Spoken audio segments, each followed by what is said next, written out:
I was born in Baton Rouge, Louisiana, into a family as the youngest of 4 children by 15 years. Needless to say, I knew education was important as I went to lots of graduations before I was even 5. And also, when I was 5, my oldest sister got married. When Sarah and Robert got married, they decided to move to Washington, D.C. The next summer, my mom and my grandmother and I packed up a car and drove from Baton Rouge up to D.C. This is the first vacation I have my own memories of. I know we went to the beach every year and we went skiing when I was younger, but nothing mattered much to me until the D.C. trip where I got to see something more than just a pretty sunset. My first taste of the intrigue of history came in the car. As my mom drove, my grandmother helped me read my chapter books on Molly, my American Girl doll. Fictitious Molly grew up at the time of World War II. My real grandmother also grew up during World War II and added vivid color to the stories. This helped history first come alive to me because the events weren't foreign or distant, they were tangible. They had noticeable effects on real people. Once we actually arrived in the capital, my grandmother made sure that in addition to the National Mall and all of its monuments and memorials, we also visited Colonial Williamsburg, Jamestown, Mount Vernon, and Monticello. These places and the people that explained them to us had a grandeur and seriousness about them that awakened deep respect for the past within me that has never faded.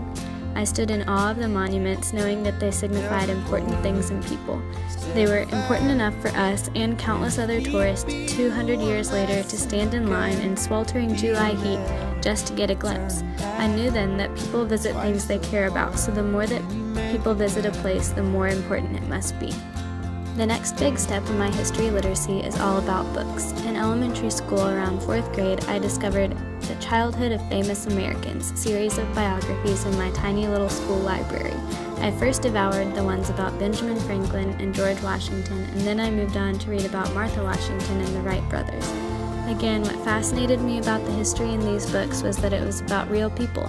They were ordinary children, just like me, but they grew up to change the world. This sparked real inspiration in me and gave me the sense that I really could do whatever I set my mind to.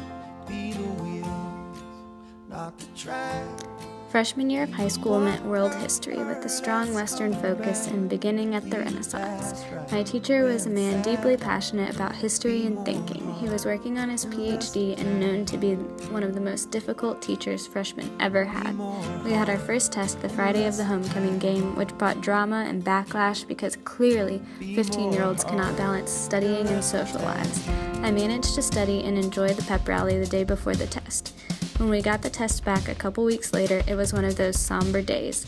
Our teacher started off class in a solemn mood, passed out the graded tests, and began explaining that it was time for us to learn how to write a historical essay and how he knew we were capable of doing it well. How did he know that? He had examples, of course. Suddenly, I saw my handwriting projected on the screen. My essay was the class example. Much to my social well-being, our teacher kept my identity a secret and merely highlighted the positive details of my essay. I like to think I kept a good poker face, even though I was somewhat surprised. However, I left school that day with an earnest satisfaction.